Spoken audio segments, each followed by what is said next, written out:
ഒരാളൊരു ട്രെയിനറിനെ ചൂസ് ചെയ്യുമ്പോൾ അല്ലെങ്കിൽ ഒരു കോച്ചിനെ ചൂസ് ചെയ്യുമ്പോഴത്തേക്ക് എന്ത് മാനദണ്ഡത്തിനെടുത്ത്? വളരെ വളരെ റെലവൻ്റ് ആയിട്ടുള്ളൊരു ചോദ്യമാണ്.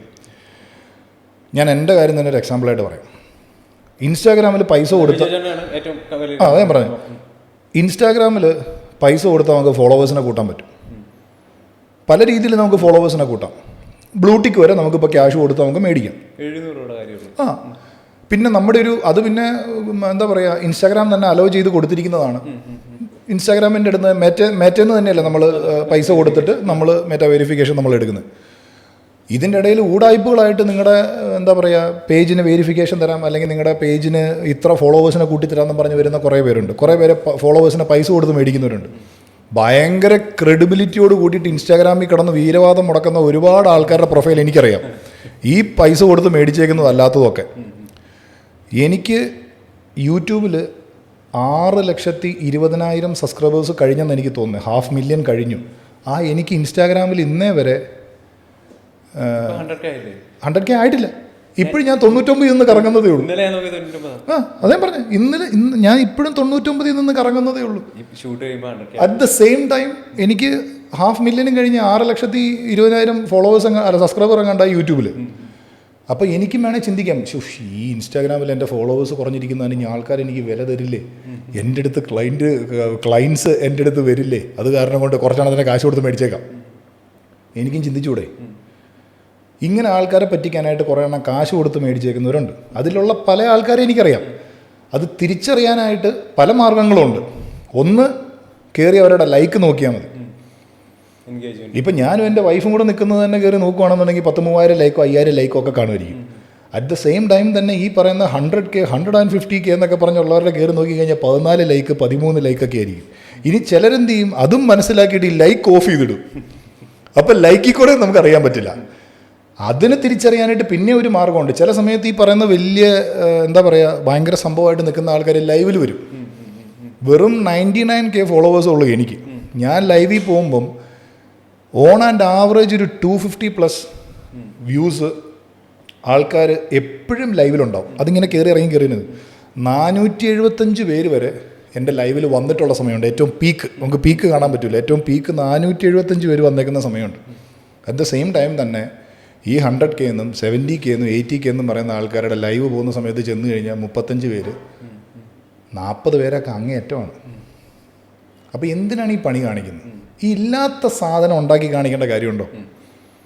ഇങ്ങനെ എന്തോരം ആൾക്കാരെ പറ്റിക്കുന്നുണ്ട്. അപ്പം ജനങ്ങളോട് എനിക്ക് പറയാനുള്ളത്, നിങ്ങളൊരാളുടെ പ്രൊഫൈലിൽ കയറുമ്പോൾ ആ പ്രൊഫൈലിൽ ഇവർ എത്ര പേരെ ട്രെയിൻ ചെയ്തിട്ടുണ്ട്. ഇപ്പോൾ നിങ്ങളൊരു ഇഞ്ചുറി റീഹാബിനാണ് പോകുന്നതെങ്കിൽ ഇഞ്ചുറി റീഹാബുമായിട്ട് ബന്ധപ്പെട്ട് ആരെങ്കിലും പുള്ളി ട്രെയിൻ ചെയ്തിട്ടുണ്ടോ? ഏതെങ്കിലും ഒരു ക്ലയൻറ്റിൻ്റെ ടെസ്റ്റിമോണിയിൽ അതിലുണ്ടോ? ഉണ്ടെങ്കിൽ ഡയറക്റ്റ് അവരെ വിളിച്ച് ചോദിക്കാമല്ലോ, ഇയാൾ എങ്ങനെയാണ് ട്രെയിൻ ചെയ്യുന്നത് എന്നുള്ളത്. ഇപ്പം ഞാൻ എൻ്റെ ക്ലയൻസിനോട് എന്നെ അപ്രോച്ച് ചെയ്യുന്നവരോട് പറയുന്ന കാര്യം ഇതാണ്. ഞാൻ ഇപ്പം ഈ പോഡ്കാസ്റ്റിലിരുന്ന് ഞാൻ തള്ളി മറിക്കുന്നത് കേട്ടിട്ട് ആരും വരണ്ട എൻ്റെ അടുത്ത് ട്രെയിൻ ചെയ്യാൻ. ഞാൻ ആൾക്കാരോട് പറയുന്നത് അതാണ്. ഞാൻ ട്രെയിൻ ചെയ്ത ആൾക്കാരുടെ പേര് സഹിതമാണ് മെൻഷൻ ചെയ്തിരിക്കുന്നത്. കാനഡയിലും ഓസ്ട്രേലിയയിലും US-ലും അവിടെ ഇവിടെയൊക്കെ ഉള്ളവരുടെ.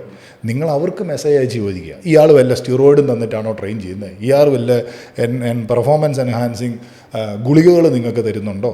അല്ലെങ്കിൽ ഇയാളുടെ ഡയറ്റ് എങ്ങനെയാണ്? ഇയാൾ വേറെ ഏതെങ്കിലും സംഭവങ്ങൾ ചെയ്യുന്നുണ്ടോ? അപ്പം ഇതൊക്കെ നിങ്ങൾ ക്ലയൻറ്റിനോട് ചോദിച്ചിട്ട് ചെയ്താൽ മതി. എന്തിനിപ്പം നാളെ സുബിനോ അല്ലെങ്കിൽ ആരെങ്കിലും, ഇപ്പോൾ സുബിൻ അമ്മയുടെ കാര്യം പറഞ്ഞു, നാളെ ഒരു ട്രീറ്റ്മെൻറ്റിന് വേണ്ടി അമ്മേനെ കൊണ്ട് ഹോസ്പിറ്റലിൽ പോകുമ്പം സുബിൻ ആദ്യം നോക്കുന്നത് എന്തായിരിക്കും? അമ്മയ്ക്ക് എന്താണോ പറ്റിയിരിക്കുന്നത്, മുട്ടിന് വേദന അല്ലെങ്കിൽ കൈക്ക് വേദന, അതേ അസുഖം ട്രീറ്റ് ചെയ്ത് ഭേദപ്പെട്ട ആൾക്കാരുണ്ടോ എന്ന് അമ്മേനെ കൊണ്ട് അവിടെ പോയേക്കാം. ഇതല്ലേ നോക്കുള്ളൂ. ഇപ്പം ഞാൻ എൻ്റെ ഉദാഹരണമായിട്ട് എന്നോട് ചോദിച്ചതിന് ഞാൻ പറഞ്ഞതാണ്, തിരുവനന്തപുരത്ത് ഡോക്ടർമാരില്ലാഞ്ഞിട്ടല്ലല്ലോ ഞാൻ എൻ്റെ മുട്ടിൻ്റെ സർജറി ഞാൻ കോയമ്പത്തൂർ പോയത്. ഞാൻ എന്തിനാണ് അവിടെ പോയത്? സർജറി കഴിഞ്ഞ് ഗെയിമിലേക്ക് തിരിച്ചു വന്നിട്ടുള്ള പല അത്ലറ്റ്സിനെ എനിക്കറിയാവുന്നത് കോയമ്പത്തൂർ ജി കുപ്പുസ്വാമി സായിഡ് ഹോസ്പിറ്റലിലുള്ള ഡോക്ടർ ഡേവിഡ് രാജിനെ ആയിരുന്നു അന്ന് എനിക്കറിയാമായിരുന്നത്. അപ്പോൾ ആ ഒരു മനുഷ്യൻ്റെ അടുത്ത് പോയി കഴിഞ്ഞാൽ എനിക്ക് ഗെയിമിലേക്ക് തിരിച്ചു വരാൻ പറ്റുന്നൊരു വിശ്വാസം എനിക്കുണ്ടായിരുന്നു. കാരണം ഒരുപാട് അത്ലറ്റ്സിനെ പുള്ളി ട്രെയിൻ ചെയ്തിട്ടുണ്ട്, ഒരുപാട് പേര് ഗെയിമിലേക്ക് തിരിച്ചു വന്നിട്ടുണ്ട്, നല്ല നല്ല രീതിയിൽ പെർഫോം ചെയ്തിട്ടുണ്ട്. അപ്പോൾ ട്രിവാൻഡ്രത്ത് വേറെ ഓർത്തോ സ്പെഷ്യലിസ്റ്റുകൾ ഇല്ലാണ്ടല്ല. അപ്പം നിങ്ങളൊരു ട്രെയിനറെ ചൂസ് ചെയ്യുമ്പോഴും നിങ്ങൾ അവരുടെ പ്രൊഫൈലിൽ നോക്കണം. ഇപ്പോൾ ചിലർ ബോഡി ബിൽഡിംഗ് കോച്ചസ് ആയിരിക്കും. അപ്പം നിങ്ങൾ ബോഡി ബിൽഡിങ്ങിന് വേണ്ടിയാണ് പോകണമെങ്കിൽ അത്തരത്തിലുള്ളൊരു ട്രെയിനറെ ചൂസ് ചെയ്യുക. ഇഞ്ചുറി റീഹാബിനാണ് പോകുന്നതെങ്കിൽ അത്തരത്തിൽ എന്തെങ്കിലും കാര്യം ചെയ്തിട്ടുണ്ടോ എന്നുള്ളത് നോക്കുക. ഇനി നിങ്ങൾ ഞാൻ നേരത്തെ കണ്ടന്റ് ക്രിയേറ്റർ ആണോ അല്ലെങ്കിൽ നല്ല ബോഡി ഉള്ളവരുടെ അടുത്ത് മാത്രമേ പോകാൻ പറ്റുള്ളൂ, അവർക്ക് നോളജ് ഉള്ളൂ, ബോഡി ഉള്ളവർക്ക് എല്ലാവർക്കും നോളജ് ഉണ്ടോ, അല്ലെങ്കിൽ വീഡിയോസ് പോസ്റ്റ് ചെയ്യുന്നവർക്ക് എല്ലാം കണ്ടന്റിന് വേണ്ടി മാത്രം പറയണോ, അവർക്ക് നോളജ് ഉണ്ടോ? ഇത് ആൾക്കാർ നമ്മളിപ്പോൾ ഫീൽഡിൽ നിൽക്കുന്നതുകൊണ്ട് നമുക്കിത് പറയാൻ പറ്റും. പക്ഷെ ഒരു സാധാരണക്കാരനെ നോക്കുമ്പോഴത്തേക്കും അയ്യോ ഈ പറഞ്ഞാൽ ഇത്രയും ഫോളോവേഴ്സ് ഇതിനെപ്പറ്റി പറയുന്നു, അപ്പോൾ ഇത്രയും ഫോളോവേഴ്സ് ഉള്ളവരുടെ ക്രിയേറ്റിനെ പറ്റി ഇങ്ങനെ പറഞ്ഞാൽ ഞാൻ പറയുന്നത് ശരിയാ, സ്വാഭാവികമായിട്ടും അങ്ങനെ വിചാരിക്കും. ആൾക്കാരത് വിചാരിക്കുള്ളൂ. അവന് 1 മില്യൺ ഫോളോവർ ഉണ്ട്, അപ്പോൾ അവൻ പറയുന്നത് ശരിയാണ്. അപ്പം വലിയ മസിലുള്ളവരാണെങ്കിൽ അവൻ പറയുന്നത് എന്നാൽ ഈ 1 മില്യൺ സെയിമാണ് ഞാൻ പറയുന്നത്. നല്ല കോണ്ടന്റ് ക്രിയേറ്റ് ചെയ്യുന്ന ആൾക്കാർ, നല്ല രീതിയിൽ ട്രാൻസ്ഫോർമേഷൻ ചെയ്യുന്ന ആൾക്കാരും ഉണ്ട്. നമുക്ക് അതിനോടൊന്നും യാതൊരു വിരോധമില്ല. അപ്പം നമ്മുടെ അടുത്ത് പലരും വന്നിട്ട് പറയുന്നത് ഞാൻ ഇയാളുടെ ഇന്ന സംഭവം കണ്ടിട്ടാണ് പോയെ, ചെന്നപ്പോഴാണ് മനസ്സിലായത് ഇതാണെന്നുള്ളത്. അവിടെ വ്യത്യാസം.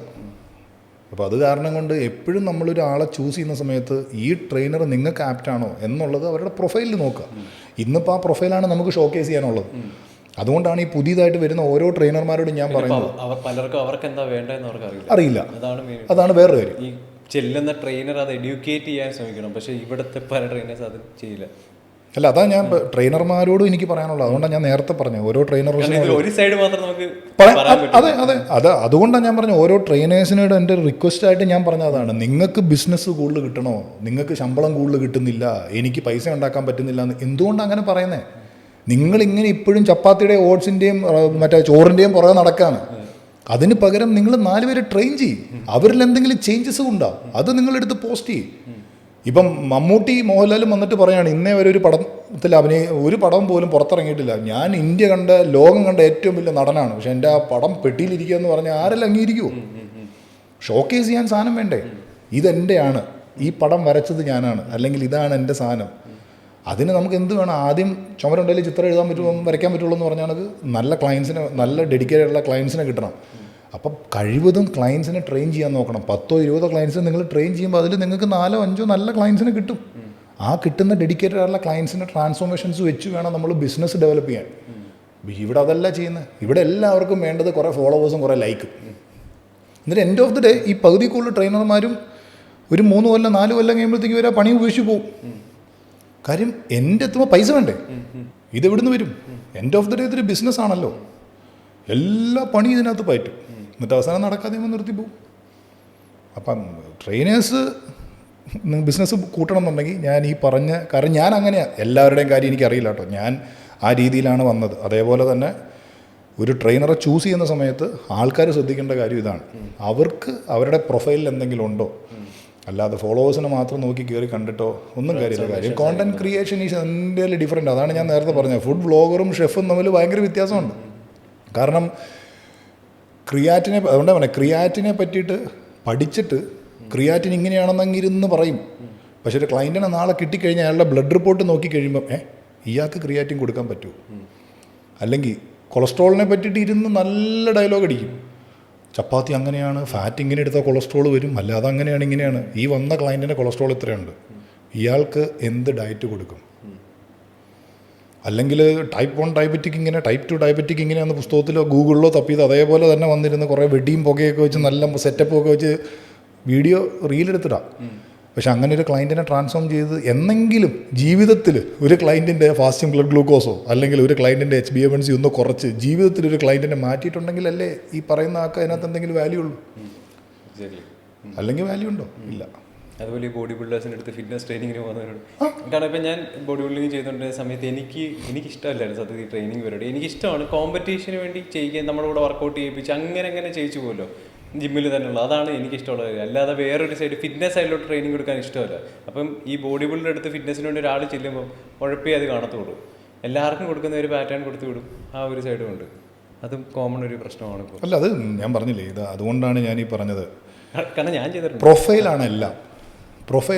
ഇപ്പം ഒരു സിമ്പിൾ ഉദാഹരണം ഞാൻ പറഞ്ഞത്, ഹാനി റാംബോർഡിൻ്റെ പ്രൊഫൈലിൽ കയറി നോക്കിയിട്ട് കൊളസ്ട്രോൾ കുറയ്ക്കാൻ വേണ്ടി ആരെങ്കിലും ഹാനി റാംബോർഡിനെ അപ്രോച്ച് ചെയ്യുമോ? ഈ ലോകത്ത് ഏറ്റവും കൂടുതൽ മിസ്റ്റർ ഒളിമ്പിയകളെ ഉണ്ടാക്കിയിട്ടുള്ളതും പ്രോ കാർഡ് ഹോൾഡേഴ്സിനെ ഉണ്ടാക്കിയിട്ടുള്ളതും പുള്ളിയാണ്. പുള്ളിയുടെ ഇൻസ്റ്റാഗ്രാം പ്രൊഫൈലിൽ കയറി നോക്കിയിട്ട് ആരെങ്കിലും സാറേ എനിക്കൊരു 350 കൊളസ്ട്രോൾ ഉണ്ട്, എൻ്റെ കൊളസ്ട്രോൾ കുറയ്ക്കാൻ നാളെ എനിക്ക് ട്രെയിനിങ് തരുമെന്ന് ആരെങ്കിലും ചോദിക്കാൻ തോന്നൂല അല്ലേ? ചോദിക്കാൻ തോന്നില്ല. കാര്യം വെച്ചാൽ പുള്ളിയുടെ മേഖല അതാണ്. ഇപ്പോൾ ഒരു ഓർത്തോ ഡോക്ടറുടെ അടുത്ത് ചെന്നിട്ട് നമ്മൾ ആരെല്ലാം പോയിട്ട് പനിക്ക് മരുന്ന് മേടിക്കാനായിട്ട് ആരെല്ലാം ഒരു ഓർത്തോയുടെ അടുത്ത് പോകും. അപ്പോൾ ഓരോ ആൾക്കാർക്കും അതിൻ്റേതായ സ്പെസിഫിക്കേഷൻ ഉണ്ടല്ലോ. ഇപ്പോൾ ഞാൻ ഇഷ്ടം പോലെ ഡോക്ടേഴ്സിനെ ട്രെയിൻ ചെയ്യുന്ന ആളാണ്. കഴിഞ്ഞ ദിവസം കൂടെ ഞങ്ങളുണ്ടായ ഒരു കോൺവെർസേഷനകത്ത് ഒരു ഡോക്ടർ എന്നോട് ഇങ്ങോട്ട് പറഞ്ഞതാണ്, വിജോബി ഞങ്ങൾ എല്ലാ മേഖലയും പറ്റി പഠിക്കുന്ന ആൾക്കാരല്ല. ഞാൻ ഡോക്ടറാണ്, എനിക്കെന്തെങ്കിലും വേറെ ഏതെങ്കിലും ഇതുമായിട്ടുള്ളൊരു അസുഖം വരുമ്പോൾ ഞാൻ കാണാൻ പോകുന്നത് ഇന്ന ആളെയാണ്. ഇപ്പം എൻ്റെ ക്ലയൻ്റായിട്ടുള്ള ഡോക്ടറിൻ്റെ തൈറോയ്ഡ് പ്രൊഫൈലിനകത്ത് വ്യത്യാസമുണ്ട്. പുള്ളി കാണാൻ പോകുന്നത് വേറൊരു എൻഡോക്രൈനോളജിസ്റ്റിനെയാണ്. അപ്പോൾ പുള്ളിയോട് ചോദിക്കുമ്പോൾ പുള്ളിയുടെ ENT സ്പെഷ്യലിസ്റ്റിനെ കാണാൻ പോകണം ഇന്ന സ്ഥലത്ത് പോകും. പക്ഷേ പുള്ളി ഒരു ഡോക്ടറാണ്. അപ്പം ഇതാണ് അതിൻ്റെ വ്യത്യാസം. അതുകൊണ്ടാണല്ലോ പല ഡോക്ടർമാരുള്ളത്, ഓരോന്നിനും ചികിത്സിക്കാൻ. അതേപോലെ തന്നെ ട്രെയിനേഴ്സിൻ്റെ കാര്യം